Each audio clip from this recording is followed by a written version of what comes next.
I am Ian Michelinis from KwaZulu-Natal, which is a province in South Africa. I'm a certified holistic management educator, and having had the practice on my own ranch and some of the mistakes I've made, I use that to teach people because I do not want them to reinvent the wheel. And you're watching Meet the Farmer TV.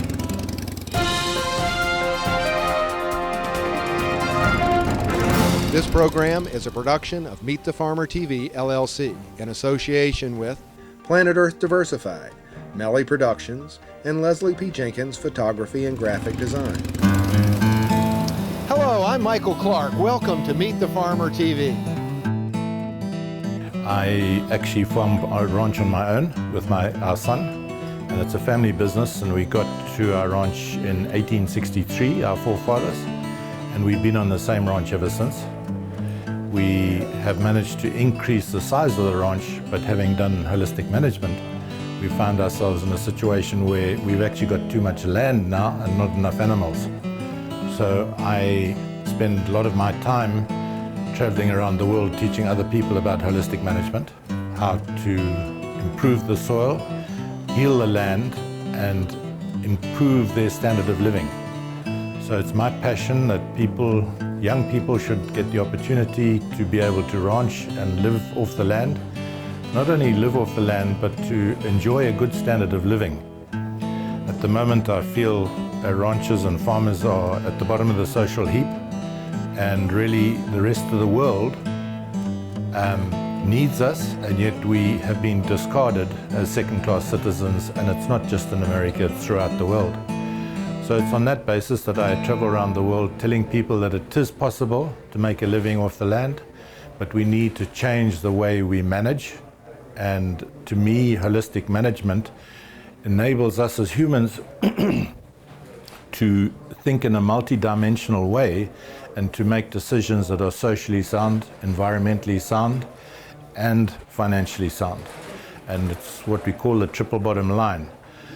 Now, the problem has been that we as humans understand anything that is linear, for instance, computers, mechanical, etc., and we've done those exceedingly well. But the minute we start dealing with aspects of the world that are multidimensional, like nature, we have run into problems and we have made some serious mistakes. And part of the problem is that science is a reductionist theory, works on a reductionist theory, and much of what science has told us is an actual fact. True does not work in nature, because nature works with holes within holes. And if you know something about the part within a hole, you know nothing about the whole. So it's on that basis that we need to start looking at holes and understanding that really the way we have treated our land, it has been overgrazed. And when I say overgrazed, this happens with set stocking, and we must understand that you can only overgraze a plant, and overgrazing is a factor of time and not numbers. So what has happened is we have overgrazed plants and we've lost all our nutritious plants, and we have found ourselves in a situation where instead of emulating the big herds of animals that used to move around our continents, where the grasslands developed over many thousands of years with the predator-prey relationship, our set stocking has reduced the situation where we then have to use the tool of fire or mow, etc. So the equation is energy in, energy out, and if money is energy and energy is money, they are totally interchangeable, and most of conventional thinking is a negative energy result, where the result is farmers are going backwards and not forwards. And yet we are told that we have improved seeds. I don't know where improved seeds come from when nature has been improving natural seeds for 1,000 or more years, and all of a sudden over a 20 or a 5-year period, a company comes up with an improved seed, but in actual fact it is not improved per se. It needs more water, it needs more fertilizer. So if we go back to the equation of energy in, energy out, we're in a negative situation and we're on a losing streak. So we need to think about what we're doing and change what we're doing. How do we change it? Well, I think we need to sit and watch nature a bit and understand what happened with the predator-prey relationship, and that the predators kept these big herds of bison in your country and buffalo in our country together, and any one that was sick, lame or lazy or didn't reproduce, it fell out of the herd and it was eliminated from the genetic pool. And that is why form follows function, and the function of the animal is to reproduce in the environment in which it's born and nothing else. The amount of milk it produces, etc., will all happen if you select just for form follows function. But we haven't, because we've had the ability to feed bales and do all these expensive things, and the money has ended up in the towns instead of back on the ranches or on the farms. So on that basis, it's much what I teach, that people don't need anything. In fact, the townspeople in the world need us as agriculturalists, and we deserve to take our proper place in society, and I think our turn is about to come. I have no company. I work independent, and I am Ian Michelinis and the family at home. I have a son who's back on the ranch helping me, and a daughter who's living in Johannesburg, and she does the books for the ranch. And then, of course, Pam, my wife, who's tremendous support for me. I have an email. What's your email, please? Is Blanern, B-L-A-N, at mweb.co.za. So MWeb is at the letter M, W-E-B. Correct. .co.za. You say Z is Z. ZA. I happened to come over in the United States to attend the annual general meeting of Holistic Management International in Albuquerque. And I take this opportunity of coming over here to train and teach people in the United States. So I've been here for the last 2 months in numerous states, training and teaching people on the land how to lead a better life and improve the return on their investment. Certainly, the healing of the land is all about making sure that we do not lose biodiversity. And this comes about by getting litter, which is carbon, onto the soil, and in doing so preventing the sun and the wind from taking the moisture out of the soil, and also preventing rain from washing the soil into the rivers. So it's all about carbon sequestration. And I believe, I'm not quite sure where the figures came from, but if 50% of the ranchers in the world practice some form of holistic management, we could sequestrate enough carbon to get the carbon in the air back to pre-industrial era within 5 years. Now, I don't know how this was actually worked out, but having seen what has happened on my own ranch, I can see that huge amounts of carbon are now going into the soil because I no longer use the tool of fire. I use animal impact to put down the grass that is not grazed, to put it back into the soil and create an environment where I'm feeding the soil, so fertilizers aren't necessary.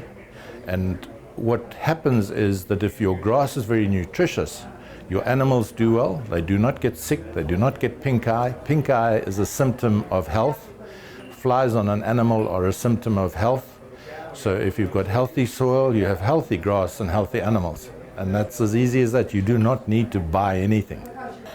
Well, I think what has happened in the world, I'm passionate that people should be able to heal the soil and improve our environment. And I only came into this holistic management at the age of 50. And it's like walking through a door and there's a whole new world out there. Because all of a sudden I'm now seeing things that conventionally, because of the education that we have around the world and the way people are educated, you don't see all these things. Whereas holistic management has now, if you will, skinned my eyes, and I've got a whole new vision of the world, and I'm enjoying myself. Well, I think the most important thing of doing what I'm doing, it's enabled me to have more time with family and friends. And our whole family, from the 2 children traveling around the world for 7 years, are back in South Africa. And most of you in America reading the press will wonder why I even bothered to go back to South Africa, or why they went back to South Africa. But the fact is that because of holistic management, and they have bought into it totally, they understand that there is a future in our country, even though there are problems, because in actual fact there are problems throughout the world. and it's better to deal with problems that you know. And the multi-dimensional decision-making process of holistic management enables you to preempt any of the problems that might arise. So we are very happy in South Africa. One must remember, when I talk about destroying our environment, we have destroyed it with, yes, overgrazing, but in actual fact, underutilization in a brittle tending environment has created more damage and more deserts in our world today than anything else. So yes, overgrazing is a factor, but underutilization is a bigger factor. Underutilization is where no animals, and I'm talking about ruminants, go, so that what happens is there is total rest. There is more deterioration with total rest, and that is why in America today you have these huge fires, particularly in California and around the country, because the herbivores aren't there to eat up the carbon and drop it on the ground in the form of dung. And in actual fact, if we go back in history, some 100,000 years ago, 100 or 1,000 years ago, we'll see that nature developed with large herds of wild animals, and these animals actually disturbed the soil. And in disturbing the soil, they created something new. And that is what we are lacking today, because there's a certain group of the population who believe that for things to recover and for things to be good, that no animals must go in, and that's an absolute fallacy.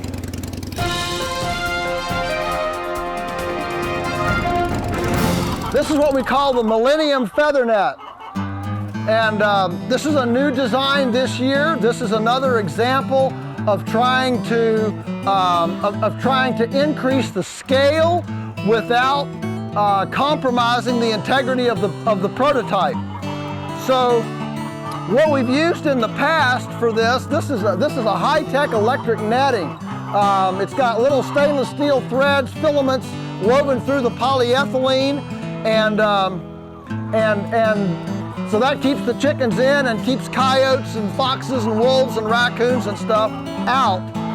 Comes in 150-foot pieces, so there's 3 pieces here hooked together, which gives a 1/4 acre. There's about 1,100 layers in this group. Oh, here comes Jerry. Jerry's just riding up here. And so what we've used in the past here, are hoop houses. And we have some big hoop houses out. The problem with the hoop house is that, the structural integrity of the hoop house, it's light, but it's not strong enough to build a lot of interior vertical spatial infrastructure. So by changing the model to this scissor truss, this is on 3-inch pipe on the bottom. It's just a skid. At the other end is a feed trailer that holds 1.5 tons of feed. So the feed trailer is hitched to this. So you just hook to the feed trailer with a tractor, and the whole thing just skids right along. And this enabled us to put 1,200 birds in here with half of the footprint of the hoop house for the same number of birds. And by using the vertical space with all the perch boards, it was actually more chicken friendly than the hoop structure where they had to be on the ground all the time. The eggs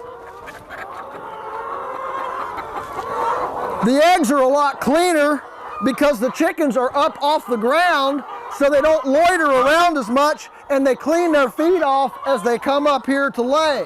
So the eggs are much cleaner, and you don't have to wash them or do anything with them, just put them away. So every 3 days, we move this to another spot. This is a 1/4 acre, so you can see now we've already set up for the next move. It'll be right over there. So you just open up the waste, hook up to that feed trailer, open it up, the chickens walk into the next spot, you pull this in, you close it, and you're done. And so the chickens are moving every 3 days to a fresh spot.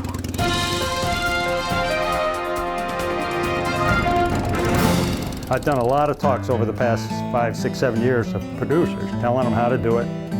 And I was doing a conference in Pennsylvania, the PASA conference, Pennsylvania Association of Sustainable Agriculture, and I gave 2 talks, one on ABCs of grass-fed beef and the marketing story and how good the story is, all this stuff. And then I'm driving home to Massachusetts. As I go across the George Washington Bridge, it was like a light bulb. I was saying, you know, I'm talking to the wrong people.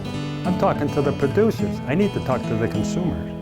So at that point, I started, there's a restaurant in Brooklyn called Applewood that they have a farmer dinner. They've done 3 of them now, where they cook a 5-course meal out of our meat, paired with wine. They charge $100 a plate. They do it on a Tuesday night. They fill the place. And in the middle of dinner, they let me get up and talk to the consumer. And people are just rabid for the truth, for the real story. And once they get it, just get out of their way. They're gonna go into their store, demand it. It's absolutely, the consumer is absolutely the key, because the consumer can pull on the rope, whereas pushing on the rope is a much harder way. You know, everybody talks about, well, we don't have slaughter capacity, we don't have distribution. All that stuff will fall into line if the consumer goes in, bangs the hand, and says, I want this. You know, a perfect example, in the book Fast Food Nation, he writes about the fact that there are no GMO potatoes. And why there are no GMO potatoes is because McDonald's did a focus group, asked people if they wanted GMO French fries. They said no. McDonald's put the word out, we're not going to buy GMO potatoes. Guess what? There are no GMO potatoes. I mean, the market power is tremendous. And the consumer, see, right now the consumer has got so many stories. They get the Joel Salatin story, they get the local story, they get the free range, they get the organic, they get this. It's totally confusing. But if they eventually learn the grass, 100% grass story, then, and the pieces of the story are no mad cow, no E. coli. The E. coli one is huge. People just don't understand. You know, front page article last couple of weeks ago in the New York Times was about E. coli and this lady that got it, and she's in a wheelchair for life and all of this. Well, Cornell did the research years ago. If you take the cattle off feed, off the grain feed, fed them hay for 5 days, at the end of this, before this harvested, 80% of the E. coli goes away, the bad kind of E. coli. If you leave them on for 2 weeks, 90-some% goes away. The fact is that the E. coli is naturally occurring, but it needs an acidic environment to proliferate. You feed grain, you create acidosis, E. coli takes off. You feed them grass like they're supposed to eat. I mean, I have bar graphs. You can see the E. coli in the grain fed, and there is a bar, but it's like you can hardly see it in the grass. So talk about a public health solution. You know, right now we're doing research on irradiation of meat. Merck, I'm sure, is trying to develop a shot that you can give cattle for E. coli, but it's so simple. You can get the E. coli out of the spinach, just take it out of the cattle. It's actually, the power of journalists and people that are out there talking to the consumer are hugely important, because the consumer needs to get the story straight. Once they do, then it's a whole different ballgame. And then the producers will be yanked along with the whole thing. So, you know, that's a critical part of the whole thing. It's the most part of the whole thing. I mean, genetics are important, the consumer is more important. Put it that way. So, well, the Rotokawa is actually the name of a stud in New Zealand that raised this set of cattle. They're Devon cattle, but this is our brand, Rotokawa, because that's the name of the stud. And last year we imported the entire herd from New Zealand, 89 animals. We flew them in on 747s, built a quarantine center in California and quarantined them for 45 days, and then moved them to my place in Massachusetts. So the entire herd is in Massachusetts now. But these Rotokawa cattle are Devon. And the Devon is an interesting breed because it's one of the breeds that, as recently as 2002, the American Livestock Breeds Conservancy listed this breed as critically rare, less than 200 registrations, very little interest. It had basically died out because of the, interest, because of the fact that the breed does not do well on a feedlot. Its crime is that it's too easy fleshing. It gets fat too fast. The feedlot doesn't want that trait. So this breed just about died out by 2002. In 2001, I started a group called the New England Livestock Alliance, trying to organize farmers and figure out consistent quality meat. We were kind of at the beginning of the grass-fed thing. Nobody had heard of grass-fed. Today, everybody's heard of grass-fed. You know, 7 or 8 years ago, the universities weren't talking about it. There weren't conferences like this, but the science was there that it was healthy, and you know, the energy inputs and everything.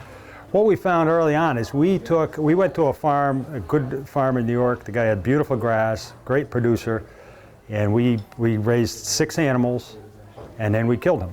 And we found tremendous variability. We found some that was tough, some that was tender, some was good, some wasn't. At that point, I hooked up with my partner, Gerald Fry, and we went around and started ultrasounding cattle. And we can ultrasound a live animal and find the intermuscular fat and the tenderness. We started doing that, and we realized we could produce good quality meat by ultrasounding. But then we realized that most producers won't let us come in and cherry pick their herd, and we decided we better find the genetic prescription. What we did is in the Angus cattle, the black cattle, we found some 15–20% would not be a good experience, eating experience. But every time we saw Devon, we found the quality we were looking for. But we couldn't find the bulls that we were happy with in this country. So we went to New Zealand and we found this stud. And we imported semen. In 2003, we imported 12 females, and we started making embryos, trying to build herds around the country.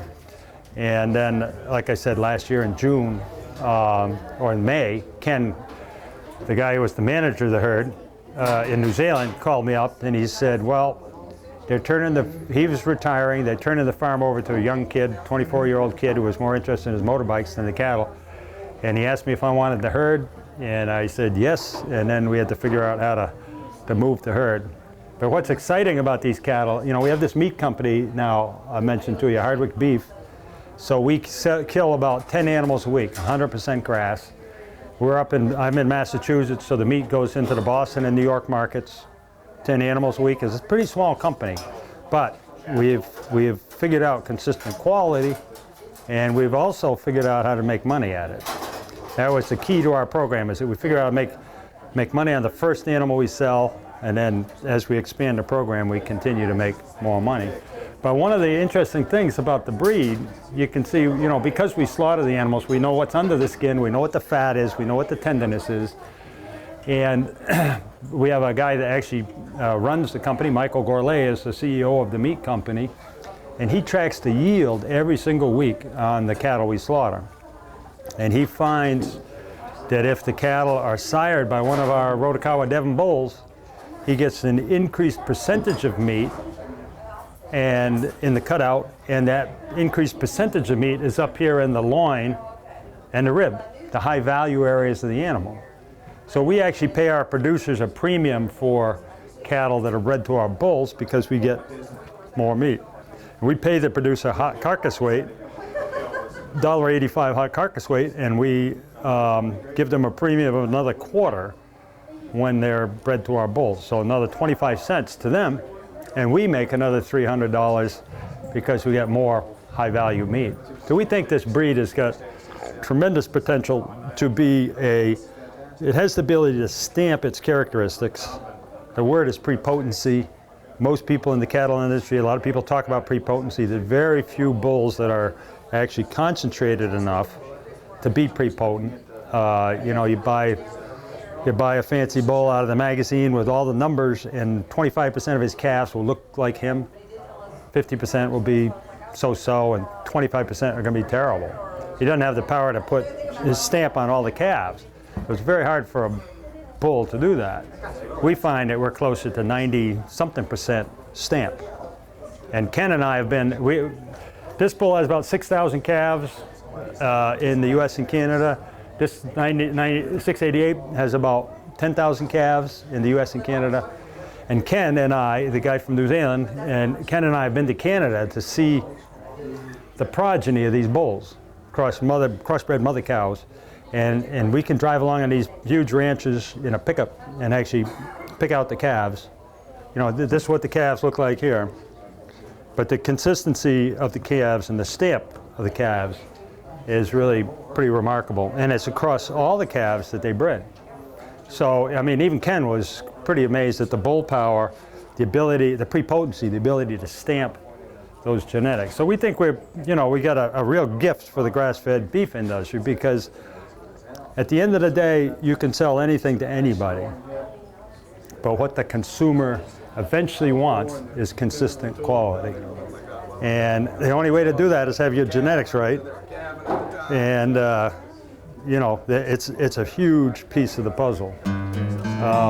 One of the interesting stories about consistent quality, Ken McDowell has about 50 cows and he had 2,500 sheep. So he's a sheep rancher in New Zealand. And he did his breeding just like he did with the cattle, he did with the sheep. So he had a very consistent quality set of sheep. And he's been over to visit me many times, and one time when he was in Massachusetts, he said, let's go to livestock auction. So I took him up to the Northampton Cooperative Auction, and we went back in the pens, and there's all these different sheep. There's a big Suffolk sheep, these little Shetland sheep, and they're thick and thin, and he's just delighted with his camera. He's grinning, taking pictures.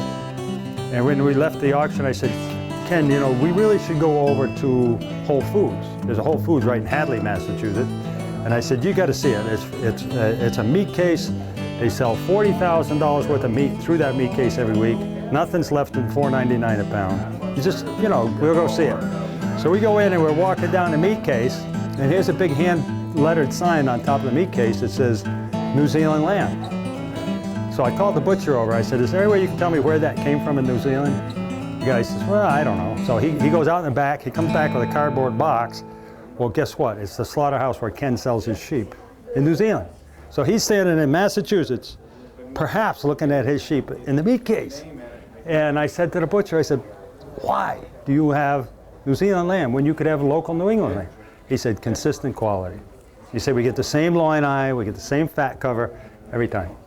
And that's the name of the game. At the end of the day, the purveyor and even the consumer wants consistent quality. They don't want a thick one, they don't want a thin one, they don't want a tough one, they don't want a tender one, they want the same thing. And that's, the bulls are the key to it. And there's so few bulls that will do what needs to be done. And this particular breed is just, you can see from these cattle, it's got a propensity to get fat. That's really the only crime of this breed, is that these cattle are fat on grass. These are cows that have had calves, nursing calves, and they're fat. And that's a pretty unique trait. So that's why we went to all the trouble and expense to import the herd. But now we think it's a real asset for the grass-fed, grass-finished, meat business. Its time has come if the consumer understands. This is the thing. The consumer is key.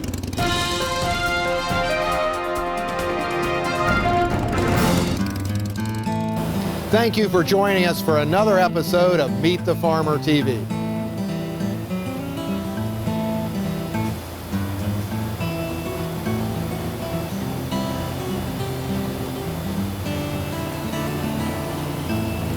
This program is a production of Meet the Farmer TV, LLC, in association with Planet Earth Diversified, Melly Productions, and Leslie P. Jenkins Photography and Graphic Design.